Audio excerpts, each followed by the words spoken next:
Merhaba, ben Fadime. Kanalıma hoş geldiniz. Bugün size şık bir şal anlatmak istiyorum. İyi seyirler. Merhaba arkadaşlar. Bugün size güzel bir şal göstermek istiyorum. Sizinle yaklaşık 4 ay önce YouTube'a yeni başladığımda ikinci video olarak bu örneği göstermiştim. Beyazını beraber örmüştük. Ve ben arada bu kadar yoğun çalışmıyordum o zaman. Oturup bordosunu ve ekrosunu da örmüştüm. Ekrosu şu an burada değil. Beyazı hala burada. Bu da yakında gidiyor. Bunu beraber örmüştük, hatırlıyorsunuz. Çok güzel bir örnekti. Hatta bunun grisini de örmüştüm. Birazdan onu da bulup göstereceğim. İtalyan merserize ile örmüştüm. Ve kanalımda yanlış hatırlamıyorsam ikinci videom benim. Motif yapımını göstermeyeceğim. Sadece kaç motiften nereden nereye ne eklersek bu şalı oluşturabiliriz göstereceğim. Eğer o motif yapımını bulamazsanız mesajlar bölümüne yazarsınız efendim, aşağıya yorumlar bölümüne yazarsınız. Tekrar motifi yaparım. Orada var diye şu an yayınlamadım ama istiyorsanız örerim. Şimdi şu ikisini ben bir kaldırayım. Bu ikisi benim şu an takım. Renk buradakinden, şu an ekrana bakıyorum. Ekrandakinden daha güzel, çok güzel bir bordo. Bunu da hemen kenara alayım. İstiyorsanız arkadaşlar o bluzun yapım aşamalarını hepsini tek tek anlattığım videolar mevcut. Şimdi efendim motifimizi şöyle bir beyazın üzerine tek olarak koyayım. Şöyle bir büyük bir küçük motiften oluşan çok güzel bir motif. Eski bir dantel örneği bu. Ama ben bunu bluzda gördüm ve çok beğendim. Hemen yaptım. Benim 2024 motif güzeli kendisi. Bunu illa takım olarak giymeniz gerekmiyor. Ben bunu daha çok askılı kıyafetlerin üzerinde kullandım. İncecik ketenlerin üzerinde kullandım. Ve beden olarak da büyük bir beden oldu. Ben şuraları da eklemiştim. Bunları eklemeseniz de olur arkadaşlar. Bu yandaki küçük motifleri eklemeden başınızdan geçirip düzgünce bedeninize yerleştirdiğinizde, eğer bu küçük motifler büyük geliyorsa kullanmayın. Veya beden ölçünüzü alın. Bu yuvarlak motifleri yaptıktan sonra ölçün. İkisini karşılaştırın. İster örerken kenarlardaki kirpiklerden birleştirin, ister daha sonra kirpiklerin ucundan aynı renkle dikerek tutturabilirsiniz. 18 büyük motif, 16 küçük motifle yapabileceğiniz güzel bir çalışma. Şöyle beraberce sayalım arkadaşlar. 2 tane omuzlarda var. 4, 6, 8, 10, 12, 14, 16, 18. 2, 4, 6. 2 yanlarda var. 8, 10, 12, 14. 2 de omuzda var. 16 tane küçük motifimiz var. Şöyle kare olacak şekilde birleştirdim ben önce. Sadece burada bir tane motifimiz eksik. Şurada bir tane daha motif olsa kaç olacak? 3'e 3 kare olacak. Ama onu birleştirmeyip ben o birleştirmediğim iki kareyi şuralara, omuzlara yerleştirdim. Ve güzel bir şal oldu. Şöyle omuzları da şöyle göstereyim. Küçük motifleri buraya koyup şu büyük motifi buraya yerleştirdim.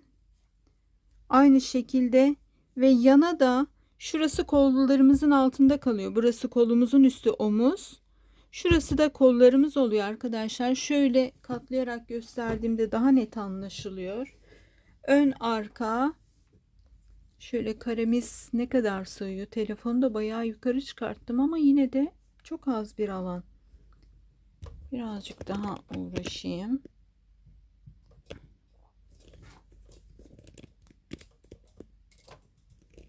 Evet, yine yarım ama olsun, daha iyi.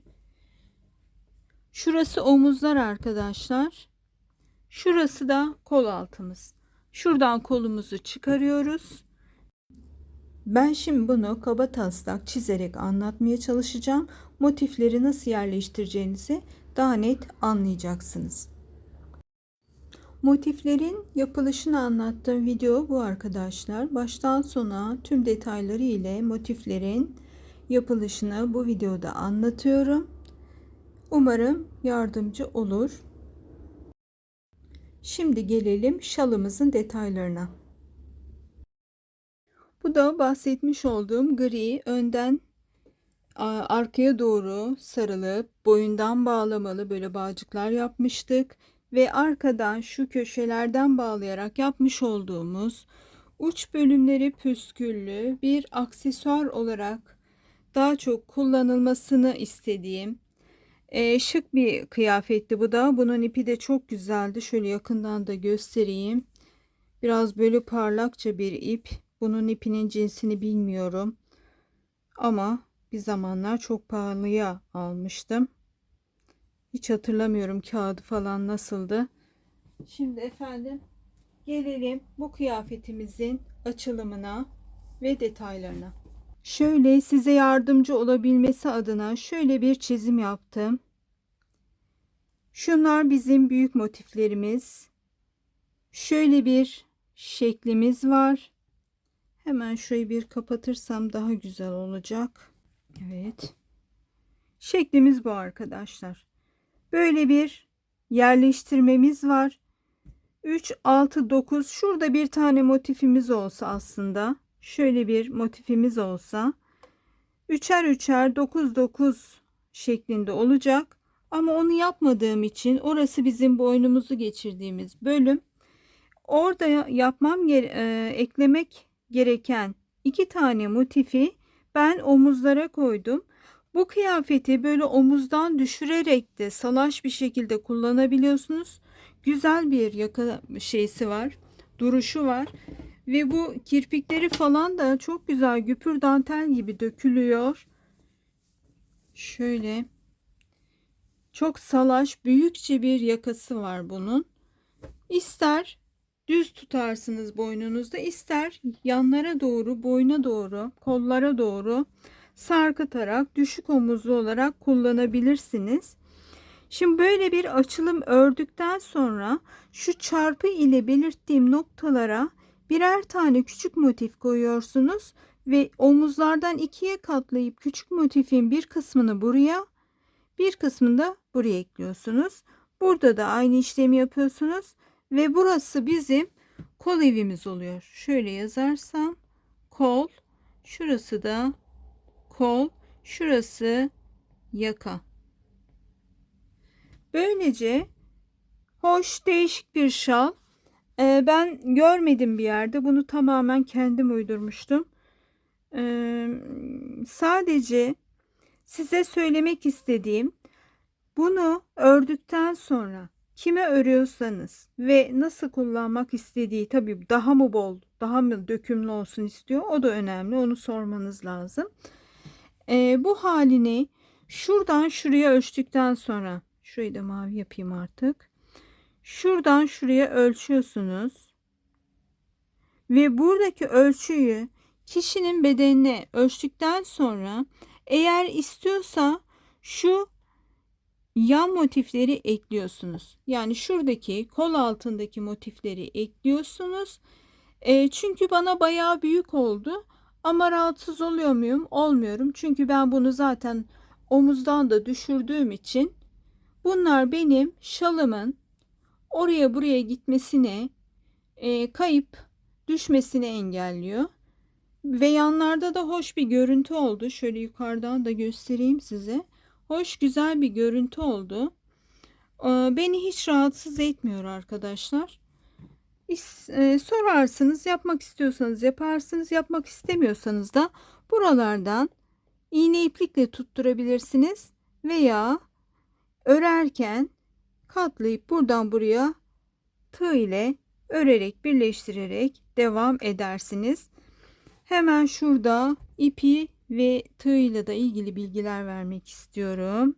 Şalımız şık bir şal. Simli ipliklerle de örebilirsiniz. Beyaz pamuk iplikle de örerek günlük hayatta da kullanabilirsiniz. Ben bunu henüz günlük hayatta kullanamadım. Çünkü çok sıcak. Ördüğüm günden beri burası çok sıcak. Sadece 2 kez serin bir yere gitmiştik, esintili. Akşam orada kullandım. Onun dışında kullanamadım. İpim İtalyan mercerizeydi. 2 kat kullandım. Hemen getiriyorum. İpim bu arkadaşlar. Çok güzel. Örümü de çok güzel. Şöyle incecik bir ip arkadaşlar. Görüyorsunuz. Ben bunu 2 kat yaparak kullandım. Böyle açıkken şey olmuyor ama şöyle incecik 2 kat yaparak kullandım. Ve 3 numara tığ ile kullandım. Daha da dökümlü olsun istiyorsanız 3,5 ile 4 ile de örebilirsiniz. Ama ben bunları biraz böyle sıkı sıkı ördüm. Tığım 3 numaraydı. 325 gram ip kullandım. 18 büyük, 16 küçük motifim vardı. Enli boyunu da hemen ölçelim. Burayı unutmuşum. Hemen devam edelim. Koltuk altından koltuk altına kadar mesafemiz 68 santim arkadaşlar. Hemen yazıyorum. Omuzdan etek ucuna kadar da 55 santim. Omuzdan etek ucuna kadar da 55 santim. Çok güzel bir şal oldu. Çocuklarınıza da yapabilirsiniz. Hep aynı üçgen, kare, dikdörtgen şallardan farklı bir şal oldu. Çünkü kol altlarında ek parçalar var ve omuzlarını düşürdüğünüz zaman üzerinizden düşmüyor. Kullanışlı bir şal oldu. Pratik bir şal oldu. Örümü de keyifliydi. Biraz zaman alıyor ama ben bu motifi çok sevdiğim için gördünüz kaç tane şeyi örmüşüm. Şöyle beyazı da koyarsam üzerine daha güzel gözükecek. Dilerim işinize yarayan, hoşunuza giden bir model olmuştur. Çok teşekkür ediyorum. Hoşça kalın.